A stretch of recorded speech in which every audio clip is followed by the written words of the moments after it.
اعوذ باللہ من الشیطان الرجیم بسم اللہ الرحمن الرحیم اللہم صلی علی محمد وآل محمد وعجل فرجہم۔ معزز ناظرین، السلام علیکم ورحمۃ اللہ وبرکاتہ۔ میں ہوں اطہر کاظمی اور آپ دیکھ رہے ہیں آپ کا پسندیدہ پروگرام احکام اسلامی۔ اس پروگرام کے ذریعے جہاں ہم بہت خوبصورت سے موضوعات ڈسکس کر رہے ہیں اور آپ کے سوالات بھی لے رہے ہیں۔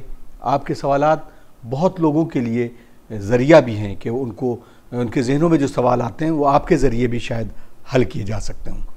ناظرین اکرام، اس وقت لکھنؤ اسٹوڈیو سے ہم آپ کا خیر مقدم کرتے ہیں اور ہمارے ساتھ موجود ہیں حجت الاسلام والمسلمین علی جناب مولانا مصطفیٰ علی خان ادیب الہندی صاحب قبلہ۔ قبل اس کے کہ ہم اس پروگرام کا آغاز کریں، ایک خوبصورت سی حدیث مبارک آپ تمام ناظرین کی خدمت میں۔ امام مہدی اجل اللہ تعالیٰ فرج و شریف نے ارشاد فرمایا کہ میں آخری زمانے میں تلوار کے ساتھ خروج کروں گا اور زمین کو عدل انصاف سے بھر دوں گا، اسی طریقے سے جس طریقے سے یہ ظلم اور جور سے بھری ہوگی۔ الہی آمین۔ اور یہی ہمارا وطیرہ بھی ہے، یہی ہماری دعا بھی ہے۔ آئیے مولانا کا استقبال کرتے ہیں اور اس پروگرام کا آغاز کرتے ہیں۔ السلام علیکم۔ علیکم السلام ورحمۃ اللہ۔ پچھلے ایپیسوڈ سے کئی ایپیسوڈ سے جہاں ہم اس معاشرے کی خوبصورت بنانے کے لیے اور جو شرعی طور پر اور جو معصومین علیہ الصلوۃ والسلام نے ہمیں تعلیمات دی اس کے اعتبار سے ہم بات کرتے ہیں، خصوصاً عورت کی جو اہمیت ہے اور اس سماج میں اس کا جو کردار ہے اس پر نمایاں طور پر بات کی ہے۔ ہم پچھلے ایپیسوڈ میں جہاں ڈسکس کر رہے تھے کہ ہر چیز سیکرٹ رکھنے کی ایک عادت ہوتی ہے، خصوصاً زن و شوہر میں یہ سیکرٹ، یہ چیزوں کو چھپانا یا ایک دوسرے سے شیئر کرنا کس حد تک ہونا چاہیے۔ اور آج کل جو خاص طور سے جو خاص سوال ہے وہ ہے موبائل کا زمانہ، اور اس موبائل میں بہت ساری چیزیں اس طرح سے ہیں جو شوہر اپنی زوجہ سے چھپاتا ہے، زوجہ اپنی شوہر سے۔ تو ایک جو باؤنڈری ہے، ایک جو معیار ہے اس کو چھپانے کا، وہ کس حد تک جانا چاہیے؟ اعوذ باللہ من الشیطان الرجیم، بسم اللہ الرحمن الرحیم، الحمد للہ رب العالمین، وصلی اللہ علی سیدنا محمد وآلہ الطیبین الطاہرین۔ جہاں تک انسان کا ایک دوسرے سے رموز کو شیئر کرنا ہے، راز کو بیان کرنا ہے یا سب باتوں کو شیئر کرنا ہے، اس میں باؤنڈری اور حد جو ہے وہ اولاً ایک انسان خود بناتا ہے کہ میں کیا چیز کسی سے شیئر کر سکتا ہوں، کیا چیز کسی سے شیئر نہیں کر سکتا ہوں۔ اور اس میں اس بات کا بس خیال رکھنا ہے کہ جب آپ کسی سے کوئی چیز شیئر نہیں کرتے ہیں، خصوصاً اگر ہم زن و شوہر کی بات کریں، تو حد اس میں جو معیار اس میں ہے وہ ہے اس کے حقوق کی پامالی نہ ہو رہی ہو۔ مثال کے طور پر شوہر اپنے گھر میں کچھ چیزیں موبائل پر ایسے رکھے جو نہیں دکھانا چاہتا کسی کو، حتی زوجہ کو نہیں دکھانا چاہتا، تو یہاں زوجہ کی ذمہ داری ہے کہ وہ اس کے احترام کرتے ہوئے، اس کے حقوق کا احترام کرتے ہوئے، اس کی پرائیویسی کا احترام کرتے ہوئے ضد نہ کرے کہ مجھے دیکھنا ہی ہے، کیونکہ جب آپ ضد کرتے ہیں جی تو معاملات خراب ہوتے ہیں۔ اور یہاں پر جو چیز آ کر آپ کو ہیلپ کر سکتی ہے وہ ہے اعتماد ایک دوسرے پر۔ یعنی جب آپ محبت کے ذریعے، اعتماد کے ذریعے ایک دوسرے کو سنبھالتے ہیں تو وہ کہیں بہتر ہوتا ہے جب آپ ضد اور مثال کے طور پر ہٹ دھرمی کے ذریعے سے کوشش کریں اور کنٹرول کرنے کی کوشش کریں۔ مثال کے طور پر ہم صرف اگر ہم کھل کے بات کرنا چاہیں کہ مثلا زوجہ کو یہ شک ہے مثلا کہ میرا شوہر کسی اور سے گفتگو کرتا ہے اور مجھے نہیں بتاتا ہے، خوب اس کو حق ہے، اگر وہ بات بھی کرنا چاہ رہا ہے تو اولاً شرعاً اس کو حق ہے کسی اور سے گفتگو کرنے کا اولاً، تو وہ اس کے اوپر واجب نہیں ہے کہ وہ آپ کو بیان کرے اور بتائے۔ اگر آپ اس کو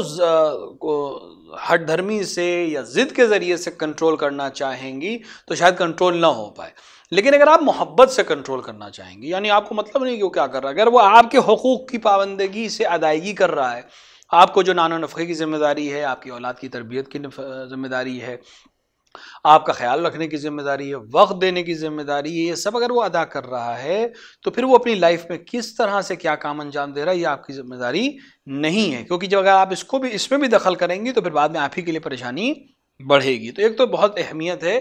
ایک دوسرے پر اعتماد کریں، اور یہ بالکل برعکس بھی ثابت ہوتا ہے، یعنی ایسا نہیں ہے کہ شوہر کو حق ہے کہ اپنا موبائل زوجہ سے چھپا لے، نہیں، زوجہ کو بھی حق ہے کہ اپنے شوہر سے موبائل کو اپنے دور رکھے، اگر صرف ہم موبائل کی بات کریں، کیونکہ ایک پرائیویٹ لائف ہر ایک کی اپنی ہوتی ہے جس کو وہ خاص اپنے سے رکھنا چاہتا ہے۔ مثال کے طور پہ شاید ہم پچھلے ایپیسوڈ میں مثال دے رہے تھے، جب وقت ختم ہو گیا، مثلاً زوجہ ہے شوہر اس کو کچھ پیسے دیتا ہے یا اس کی اپنی درآمد ہے، اپنے پیسے ہیں اس کے، کہیں سے بھی اس کو ملتے ہیں، اس کے والدین سے اس کو ملتے ہیں، یا خود اس کے اپنی کوئی مثال کے طور پہ کاروبار ہے جس کے ذریعے سے زوجہ کو پیسے ملتے ہیں، اس پیسے کو وہ کہاں خرچ کر رہی ہے شوہر کی ذمہ داری نہیں ہے۔ ممکن ہے وہ کسی کی مدد کر رہی ہو، نہیں چاہتی ہو کوئی متوجہ ہو، اس میں عزت کا مسئلہ ہو، احترام کا مسئلہ ہو، تیسری پارٹی کے احترام کا مسئلہ ہو، وہ نہیں بتانا چاہ رہی، شوہر کو حق نہیں کہ وہ قریت کر پوچھے کہ تم میری زوجہ ہو، مجھے تمہیں بتانا میرے لیے ضروری نہیں، جب تک اس کا اپنا کوئی حق پامال نہ ہو رہا ہو۔ اگر شوہر کا کوئی شرعی حق پامال ہو رہا ہے، وہ حق نہیں جو ہم اپنے ذہنوں میں بنائے ہوئے ہیں،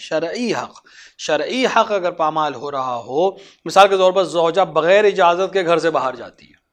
یہ شرعی حق ہے شوہر کے پاس، لہٰذا وہ منع کر سکتا ہے کہ آپ بغیر میری اجازت کے نہیں جائیں گی، جہاں آپ جائیں گی مجھے بتا کے جائیں گی۔ اب اس کے اوپر ضروری ہے کہ وہ بتائے کہ وہ کہاں جا رہی ہے، غلط بیانی کرنا بھی اس کے لیے صحیح نہیں ہے۔ لہٰذا اگر شوہر کے حقوق کو پامال کیے بنا وہ کسی کی مدد کر رہی ہے تو اس میں کوئی حرج نہیں، اس کو بتانا بھی کوئی ضروری نہیں ہے۔ میں ایک مثال دوں، حالانکہ عام طور سے وہی میں نے عرض کیا کہ بہت سی باتیں مصائب میں پڑھ دی جاتی ہیں، اس کی طرف متوجہ نہیں ہوتے کہ اس کے اندر سے اخلاقی پہلو کتنے ہیں۔ یہ اکثر لوگ پڑھتے ہیں کہ امیر المومنین علیہ السلام نے غسل دیتے وقت جناب زہرا علیہ سلام اللہ علیہ کو گریہ فرمایا کہ شہزادی سلام اللہ علیہ کے ہڈی ٹوٹ گئی تھی ہاتھ بازو کی، اور انہوں نے مجھے بیان نہیں کیا۔ یہ مصائب کے جملے کے ساتھ ساتھ کتنی بڑی بات ہم تک پہنچا رہا ہے کہ اگر ایک زوجہ نے امیر المومنین جیسے شوہر کو اور جناب زہرا سلام اللہ علیہ جیسی زوجہ نے اپنے جسم پہ لگی چوٹ کو بھی چھپایا، تو یہ ایک ہمیں حق، یعنی ان کو حق تھا کہ وہ اپنے شوہر کو نہ بیان کرے کیونکہ اس سے شوہر کو اذیت ہوگی، تکلیف۔ وہ چاہتی یہ تھی کہ میرے امام کو میری اس تکلیف سے اذیت نہ ہو، یقیناً امیر المومنین امام ہیں، ان کو معلوم ہے کہ جناب زہرا کو کیسی چوٹ لگی ہے، لیکن چونکہ امام معمور پہ ظاہر ہوتا ہے اور ظاہر کے اوپر حکم صادر کرتا ہے، لہٰذا وہ پیغام دے رہے ہیں۔ اس سے ہم ایک پیغام نکال سکتے ہیں کہ زوجہ اگر چاہے تو کچھ چیزیں اپنے شوہر سے چھپا سکتی ہے اور شوہر سے اس چیز کو بیان نہیں کر، جیسے کہ آپ نے وصیت نامے ایک وصیت خود لکھا، ایک وصیت اپنے بعد کے لیے لکھ کے تکیے کے نیچے رکھ دی تھی کہ بعد میں پڑھیں امیر المومنین۔ کچھ باتیں امیر المومنین سے سامنے کہی تھی، کچھ خط کے ذریعے سے کہی تھی، تو خود یہ بات بیان کرتا ہے کہ یہ حق ہے اس کو۔ لہٰذا یہ میں نے مثال صرف اس لیے دی کہ انسان کو اپنی زندگی کی کچھ چیزیں راز رکھنا کا حق ہے جب تک وہ کسی اور کے حق کو پامال نہیں کر رہا ہے۔ آج کے دور میں بہترین طریقہ کار یہی ہوگا کہ انسان ایک دوسرے کی محبت اور اعتماد کے ساتھ زندگی گزارے، اطمینان رہے شوہر کو اپنی زوجہ سے کہ اگر وہ کوئی چیز موبائل پہ رکھے ہے اور یا کوئی چیز مجھے نہیں بتا رہی تو یقیناً وہ اس کی اپنی کوئی خاص بات ہوگی، اس میں میرے کسی حق کو پامال نہیں کیا جا رہا۔ اگر یہ اعتماد ہے تو آپ کی زندگی بہت خوشگوار گزرے گی،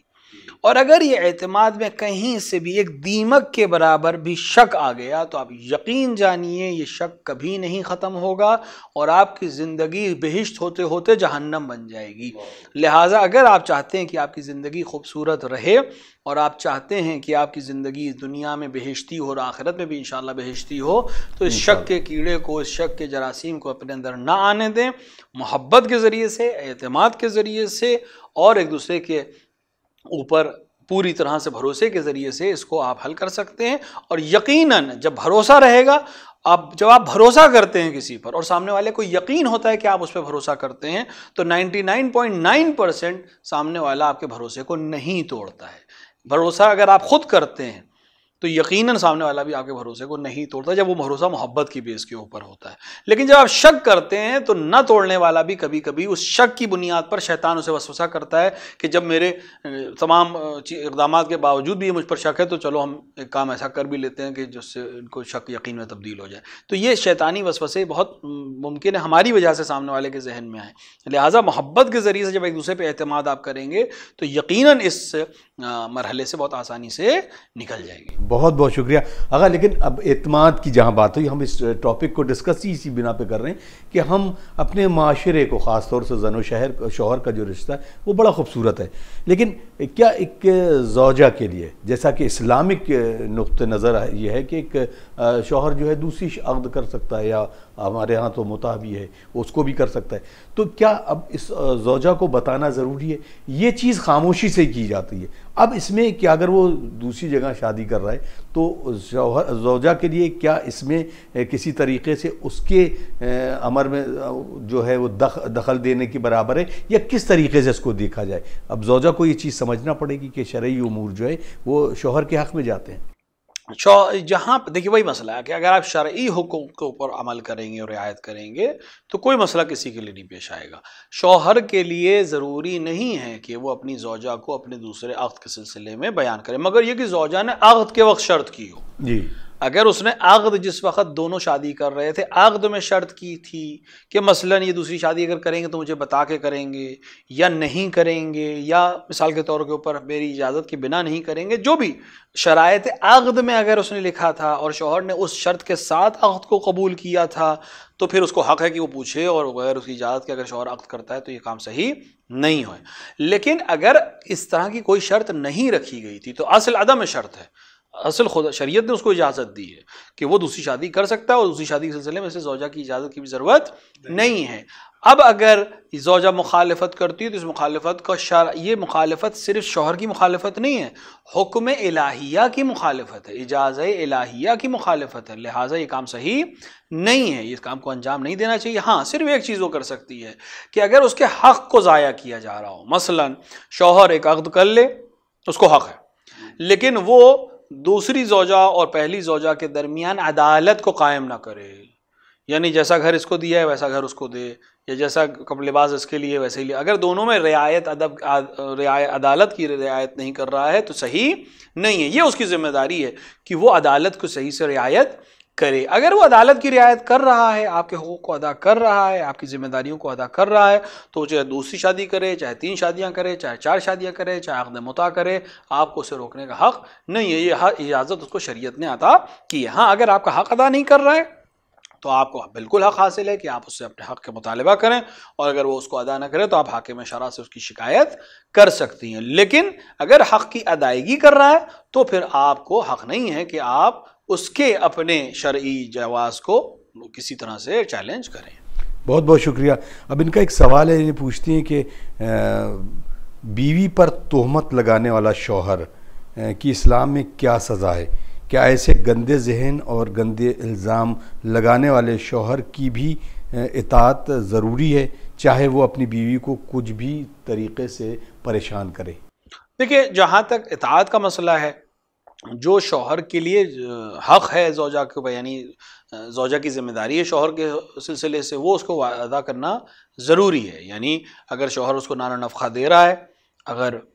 مثال کے طور کے اوپر اس کے جو ضروریات زندگی اس کو پورا کر رہا ہے تو عورت کے اوپر واجب ہے اس کی تمکین کرے. اس کے علاوہ کوئی حق اس کے اوپر ہے نہیں، نہ ایک دوسرے کے اوپر کسی طرح کی کوئی ذمہ داری ہے. لیکن رہی بات بہتان لگانے کی تو بالکل شرعاً جائز، بہتان کسی کو بھی لگانا جائز نہیں ہے. یعنی کسی پر جھوٹا الزام لگانا اگر زوجہ ہے تب تو اور اس پر شدت اس چیز کو منع کیا گیا ہے. اور اگر اس طرح کا بہتان لگائے کہ دونوں کے آپس میں ازدواجی تعلقات کے سلسلے میں مسئلہ آ جائے، یا کوئی ایسا الزام لگائے جو اس کے حرمت کو پامال کرتا ہو، تو زوجہ کو بالکل حق حاصل ہے کہ وہ حاکم شرع سے شکایت کر کے حتی طلاق بھی حاصل کر سکتی ہے اگر وہ اس طرح کی کوئی کہ ہوئی جو کہ پوری لعان کی بحث ہے کہ ایک دوسرے پہ لعان کرنے کی. لیکن بہرحال یہ عمل صحیح نہیں ہے. میں نے عرض کیا تھا شاید کسی پروگرام میں کہ اگر زبان کو ہی تھوڑا سا زیادہ کر دے، لہجے کو کم اور زیادہ کر دے، تو اس کے لیے فشار قبر ہے اور سوال و جواب ہے. چہ بسا کہ بہتان لگانا، کسی پر الزام لگانا، کسی کی آبرو سے کھیلنا، یہ تو بدرجہ اولا حرام عمل ہے، اور گناہان بہتان لگانا گناہان کبیرہ میں سے. تو اگر کوئی شخص گناہان کبیرہ کو انجام دے رہا ہے تو اس کو دنیا میں بھی حساب دینا ہے اور آخرت میں بھی حساب دینا ہے. لیکن جب تک زوجہ ہیں اور وہ دیگر حقوق جو زوجیت کے ہیں وہ پورے کر رہا ہے، تو ان کے اوپر بھی اس حد تک جو شرعاً ان کے اوپر واجب ہے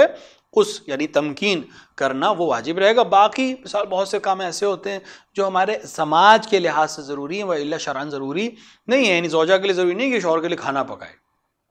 زوجہ کے لیے ضروری نہیں ہے کہ وہ شوہر کے کپڑے دھوئے، یا زوجہ کے لیے ضروری نہیں ہے کہ وہ شوہر کے لیے مثال کے طور پر گھر کو صاف ستھرا کرے، یہ سب شوہر کی ذمہ داری ہے، وہ اپنے لیے، وہ اس کے اوپر ذمہ داری ہے کہ زوجہ کو کھانا کھلائے، اس پہ ذمہ داری ہے کہ زوجہ کے لیے صحیح ڈھنگ کے کپڑوں کا انتظام کرے اور رہنے کا انتظام کرے۔ اب اگر وہ محبت اور اخلاق اور معاشرے کے لحاظ سے کر رہی ہے تو یہ احسان کر رہی ہے، لہٰذا اس کا خیال اس کو رکھنا چاہیے۔ زوجہ پر صرف جو واجب ہے وہ تمکین کرنا، یعنی اس کی خواہشات کو پورا کرنا، اس کے علاوہ زوجہ پہ کوئی چیز واجب نہیں ہے۔ اور اس کے عوض میں شوہر پر واجب ہے 3 چیزیں واجب ہیں، اس کو نان و نفقہ دینا، اس کے رہنے کا انتظام کرنا، اور اس کی ضروریات زندگی کو پورا کرنا۔ ان تینوں چیزوں کو اگر وہ پورا کر رہا ہے تو زوجہ پر بھی ایک حق ادا کرنا واجب ہے، اور باقی چیزیں مسائل جو ہیں وہ جب تک وہ شرعی حدود کو کراس نہ کریں تب تک ایک دوسرے کے ساتھ رعایت کرنا ضروری ہے۔ بہت بہت شکریہ۔ تو ناظرین، آپ دیکھ رہے ہیں پروگرام احکام اسلامی، اور آپ سے پھر گزارش ہے کہ ہمارے یوٹیوب سیگمنٹ میں جا کر ہمارے چینل کو سبسکرائب کریں اور زیادہ سے زیادہ ویڈیوز کو شیئر کریں تاکہ یہ تمام جو گفتگو ہو رہی ہے وہ لوگوں تک پہنچ سکے اور ان کا اخلاقی پہلو اور ان کے سماج کو بہتر کیا جا سکے۔ ہم ساری گفتگو عام معصومین کے بتائے ہوئے ان تمام اقوال زرعی پر آپ مبنی گفتگو کر رہے ہیں، اور امید کرتے ہیں کہ آپ کو بھی یہ تمام چیزیں پسند آئی ہوں گی۔ تو جو نمبر دیا گیا ہے اس پر اپنے سوالات بھی بھیج سکتے ہیں، زیادہ سے زیادہ سوال بھیجیں تاکہ لوگوں تک ان سوالات کے جواب بھی پہنچ سکیں۔ آغا، ایک بہت کیونکہ ہمارا جو ہدف ہے وہ آج اسی گفتگو کو سامنے رکھتے ہوئے کہ شک جو ہے ایک عالم دین، ایک بہترین عالم دین ہونے کے ساتھ ساتھ بہترین وہ سائیکالوجی کو بھی جانتا ہے کہ ایک انسان کے لیے شرعی امور کو رکھتے ہوئے وہ باتوں کو سمجھائے، اور بحمدللہ آپ سے بہتر نہیں ہو سکتا کسی بھی زن و شوہر کے درمیان جب یہ شک کا کیڑا آتا ہے تو اس کو کیسے دور کیا جائے۔ اب ظاہر سی بات ہے اس میں بہت ساری چیزیں ہیں کہ بہت اس کو اس لیول ہائی پہنچ جاتا ہے جس میں بہت ساری چیزوں میں آپس میں ٹکراؤ اس حد تک بڑھ جاتا ہے کہ ایک دوسرے سے الگ ہونے کی بھی، تو جو خصوصاً چھوٹی چھوٹی باتوں کو لے کر شک ہوتا ہے تو اس کو کیسے دور کیا جائے اور کیسے ہمارے پاس مثالیں ہوں کہ ہم اس ذریعے سے اس چیزوں کو حل کر سکتے ہوں۔ دیکھیے، شک واقعاً ایک ایسا چیز ہے، یعنی جو شیطان کے ہیلے ہیں، شیطان کے جو جال ہیں، شیطان کے جو طریقے ہیں، اس میں ایک بہت بڑی چیز جو ہے اور بہت اہم ہتھیار اس کا ہے وہ شک ہے۔ قرآن مجید نے بھی اس کی طرف اشارہ کیا ہے، اور 2 چیزوں کو آپ کو حکم دیا ہے جس پہ ہمیں عمل کرنا چاہیے۔ ایک تو لا تجسسو، یعنی دوسروں کی ٹو میں نہ رہنا، یعنی ہوتا ہے بہت سے لوگوں کے اندر کہ وہ کیا کر رہے ہیں، تجسس کرنا، یعنی ایک دوسرے کی چھان بین کرنا، ہماری اور آپ کی اصطلاح میں ٹو میں رہنا، یا اس کو اگر ہم انگلش لفظ میں جاسوسی کرنا ایک دوسرے کی، یہ صحیح نہیں، شرعاً صحیح نہیں ہے۔ لہٰذا اگر مثال کے طور پہ حتیٰ اگر کوئی شخص جس کا کام یہ ہے کہ ملک کی امنیت کے لیے وہ لوگوں کی خبر گیری کرتا ہے، جیسے انٹیلیجنس کا زمانہ ہوتا ہے، اس میں بھی اسے کسی شخص کے پرسنل افیئرز کو گورنمنٹ کو رپورٹ کرنے کی ضرورت نہیں ہے، یہ شرعاً حرام کام ہے۔ ہاں، اگر حکومت سے متعلق کوئی چیز ہے بالکل بیان کرے، کہاں جا رہا ہے، کہاں آ رہا ہے، کہاں سے پیسے آ رہے ہیں، کہاں پیسے جا رہے ہیں، یہ سب اگر رپورٹ وہ گورنمنٹ کو کر بھی رہا ہے، شرعی گورنمنٹ اگر ہے تب تو ٹھیک ہے، لیکن پرسنل ایشوز کو بیان کرنا صحیح نہیں۔ اور آج ہم دنیا میں دیکھتے ہیں کہ پرسنل فوٹوگرافز کسی انسان کے ایک دم سے میڈیا کے اندر آ جاتے ہیں اور اس سے کتنی معاملات خراب ہوتے ہیں، یہ صرف اسی بات پہ کہ اس ایک حکم آیت کے اوپر عمل نہیں ہو رہا ہے۔ ایک تو یہ ہے۔ دوسرا ظن، یعنی سوچنا، تو زوئے والا جو زوئے ہے اور نون ہے غن، اس کے لیے قرآن نے منع کیا ہے کہ ایمان لانے والوں، ظن یعنی شک کرنا، گمان کرنا، شک سے پرہیز کرو، کیونکہ بعض ظن، بعض جو ذہن میں آنے والے خیال ہوتے ہیں وہ گناہ ہیں۔ اللہ اکبر، یہ قرآن کی آیت ہے کہ بعض ظن، یعنی بعض ظن سے مراد بعض خدشے، بعض ذہن میں آنے والی فکریں یا گمان اسم ہے، یعنی گناہ ہے۔ کہ یہ اشارہ کس چیز کی طرف ہے؟ ہم سوچ رہے ہیں کہ یہ شخص مثال کے طور پر کوئی گناہ کر رہا ہے، یا ہم سوچ لیں اپنے ذہن میں ایک شک بنا لیں کہ یہ انسان جو ہے یہ حتماً ایک ایسے کام کو انجام دے رہا ہے جس کو شریعت نے منع کیا ہے۔ اب اس کو شیطان ہمیشہ بڑھائے گا، اس کو ختم ہونے کی اجازت نہیں دے گا، کیونکہ اس کے ذریعے سے ہی اسے سارے کام کرنے ہیں، اس کے ذریعے سے وہ آپ کی نماز کو ختم کرے گا، اس کے ذریعے سے وہ آپ کی عبادتوں کو ختم کرے گا، اس کے ذریعے سے وہ روزوں کو، ہر چیز کو ختم کرتا چلا جائے گا۔ اس کو تو انتظار ہے کہ آپ کوئی چھوٹی سی غلطی کریں کہ پھر اس کے ذریعے سے وہ آپ کے تمام عبادتوں کو ختم کر دے اور آپ کو رسوا کر دے۔ لہٰذا شک ایک ایسی چیز ہے کہ اگر زندگی میں آ گئی تو اس کو ختم کرنا بہت سخت ہے، اور اگر ختم نہیں کیا تو وہ آپ کے تمام اچھے امور کو بھی ختم کر سکتی ہے۔ اللہ اکبر۔ لہٰذا بہت، اور اس میں ہمیں زندگی کے بہت سی مثالیں ہیں۔ میں ایک مثال دوں، زن و شوہر کی زندگی کی مثال میں نہیں دے رہا ہوں، ایک الگ سی مثال دے رہا ہوں، لیکن اس سے بہت سی چیزیں واضح ہو سکتی ہیں۔ ایک انسان، ایک بہت یہ واقعہ ایران کا واقعہ ہے، بہت سے علماء نے اس کو نقل کیا کہ ایک شخص نے دیکھا کہ مسجد کا پیش نماز، اس نے دیکھا کہ وہ مثال کے طور پہ وضو کر رہا تھا، وضو خانے میں وضو کر رہا تھا، اس نے دیکھا کہ مسجد کا پیش نماز آیا اور بیت الخلاء میں داخل ہوا، اور بیت الخلاء سے باہر نکلا اور سیدھے مصلی کی طرف چلا گیا۔ اب اس کے ذہن میں آیا کہ اس نے وضو نہیں کیا ہے، اور وہ مصلی پہ چلا گیا، اس نے نماز پڑھی۔ اس نے تو نماز اس کے پیچھے نہیں پڑھی، کیونکہ اس نے دیکھا تھا کہ یہ بیت الخلاء گیا، اور اس کے بعد انہوں نے وضو نہیں کیا، اور سیدھے انہوں نے نماز نہیں پڑھی۔ لیکن بات یہیں پہ ختم نہیں ہوئی، انہوں نے لوگوں سے کہنا شروع کر دیا، اور نتیجے میں لوگوں نے اس کے خلاف ایک پورا بازار گرم ہوا، یہاں تک کہ وہ امامت کے ساتھ ساتھ محلہ چھوڑنے پر بھی مجبور ہو گئے، اور وہ وہاں سے چلے گئے۔ یہ بات ختم ہو گئی۔ اس شخص خود بیان کرتا ہے کہ تقریباً 20 برس گزر گئے۔ 20 برس کے بعد میرے ساتھ زندگی میں ایسا ہوا کہ میں ایک دن ایک جگہ گیا،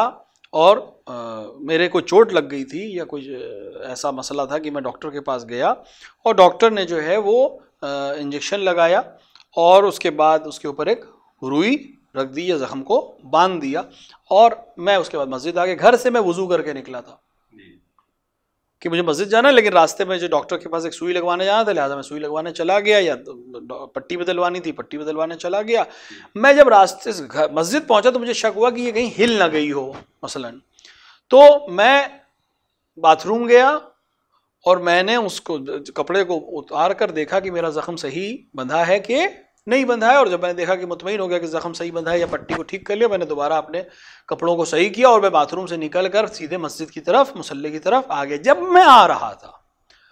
تب میرے ذہن میں آیا کہ 20 برس پہلے کیا یہی سچویشن اس مسجد کے امام کے ساتھ تو نہیں تھی؟ کیا کہنا کہ ممکن ہے اس کے ساتھ بھی ایسا کوئی مسئلہ رہا ہو کہ وہ وضو سے تھا، وہ صرف باتھ روم میں اپنے لباس کو ٹھیک کرنے گیا تھا، یا اپنے جسم کے کسی زخم کو چیک کرنے گیا تھا، جیسے میں بھی آیا ہوں، کہیں ایسا تو نہیں تھا؟ اور میں نے اس کے اوپر یہ بہتان لگا دیا اور الزام لگا دیا کہ اس نے بغیر وضو کے لوگوں کی نماز پڑھائی ہے، اس کی نماز باطل ہے، لوگوں کے دین سے کھلواڑ کر رہا ہے۔ یہ ذہن میں آتے ہی میرے لیے نماز پڑھنا مشکل ہوگی۔ خیر میں نے کسی طرح نماز پڑھی، اور میں تلاش میں نکلا، اور اس امام کو تلاش کرتے کرتے آخر میں نے اس کو تلاش کیا، اور کسی سے یہ بات پتہ چلی کہ وہ تو چلے گئے تھے، لیکن انہوں نے کسی سے یہ بات کہی کہ میرے جسم میں ایک زخم تھا، میں صرف یہ چیک کرنے کے لیے باتھ روم میں گیا تھا کہ میرے زخم سے کہیں خون نہ نکل رہا ہو، تاکہ نماز میرا لباس نجس نہ ہو، اور میں وضو سے تھا، لہٰذا میں دوبارہ مصلی کی طرف چلا گیا۔ تو یہ ایک شک، ایک ذہن میں صرف ایک شک کی بنیاد پر یقین، یہ سوال کر سکتا تھا کہ آپ نے وضو نہیں کیا، لیکن اس نے سوال نہیں کیا، صرف شک کی بنیاد پر ایک انسان کی، ایک معاشرے کی، ایک پوری مسجد کے حالات کو تبدیل کر دیا۔ تو شک کس طرح سے انسان کی زندگی کو خراب کر سکتا ہے، اس کے لیے میں نے یہ چھوٹی سی مثال دی۔ یہی زن و شوہر کی زندگی میں ہے۔ شک کا نقصان یہ ہے کہ انسان چونکہ علم نہیں رکھتا ہے، لہٰذا بہت سی چیزیں اس میں خراب ہو سکتی ہیں۔ بہترین طریقہ یہ کہ آپ سوال کر لیں، سوال کے ذریعے سے بہت سی چیزیں حل ہو سکتی ہیں۔ اور اگر آپ دیکھیں کہ شوہر یا زوجہ اس سوال کے جواب دینے میں کسی وجہ سے بھی تعامل سے ہو رہا ہے، تو پھر اس چیز کو بڑھاوا نہ دیں، اس کو اپنے اعتبار کے ذریعے سے، اپنی محبت کے ذریعے سے چھوڑ دیں۔ یقیناً اللہ آپ کے لیے راز کو واضح کر دے گا، اور آپ کی آنکھوں کے اوپر سے پردہ ہٹ جائے گا، اور شیطان آپ کو اپنا شکار نہیں بنا پائے گا۔ لہٰذا اس میں جہاں تک سوال ہے کہ شک کے سلسلے میں ہم کیا کریں، اللہ سے توکل کریں، قرآن کے حکم، جب بھی شک ہو قرآن کے حکم کو یاد کریں کہ شک جو ہے وہ گناہ ہو سکتا ہے، تجسس کرنا منع ہے۔ جب ہم قرآن کی رعایت کریں گے، احکام پر عمل کرنے کی رعایت کریں گے، اہل بیت سے توکل کریں، توسل کریں کہ ہم شک نہیں کریں گے لیکن ہمارے اعتماد کو آپ باقی رکھیں، ہم شک نہیں کریں گے لیکن ہماری محبت کو آپ باقی رکھیں، تو یقیناً اہل بیت بھی آپ پر کرم کریں گے اور آپ ایک خوشگوار زندگی گزار سکیں گے۔ بہت بہت شکریہ۔ تو ناظرین، ہماری یہ ساری گفتگو اس لیے ہے کہ ہم ایک اچھے اور ایک خوبصورت معاشرے کو تشکیل دیں۔ تو زن و شوہر کا خاص ایک ایسا رشتہ ہے، اتنا خوبصورت رشتہ ہے کہ اس میں خصوصاً آپس میں کمیونیکیشن یعنی بات چیت کرتے رہنا زیادہ ضروری ہے، کیونکہ جب ہم خاموش ہو جاتے ہیں تو ہماری بہت ساری مسئلے اپنے آپ بڑھتے چلے جاتے ہیں۔ آپس میں گفتگو کریں اور کوئی بھی مسئلہ ہو اس کو آپس میں بیٹھ کر حل کریں. تو امید کرتے ہیں کہ آپ ان ساری چیزوں کو ملحوظ خاطر رکھتے ہوئے اپنے معاشرے کو، اپنے خاندان کو، اپنے خانوادے کو اور دوسرے لوگوں تک بھی یہ میسیج ضرور پہنچائیں. جیسا کہ میں آپ سے بار بار گزارش کرتا ہوں کہ ان ویڈیوز کو زیادہ سے زیادہ شیئر کریں تاکہ لوگوں کو بھی عبرت ہو اور وہ سبق حاصل کر سکیں کہ تعلیمات معصومین کس طریقے سے ہمارے لیے بہتر عمل ثابت ہو سکتی ہے. ہمیں دیجیے اجازت، انشاءاللہ اگلے ایپیسوڈ میں پھر ملاقات ہوتی ہے. والسلام علیکم ورحمۃ اللہ وبرکاتہ. اللہم اجل ولیک الفرج. ah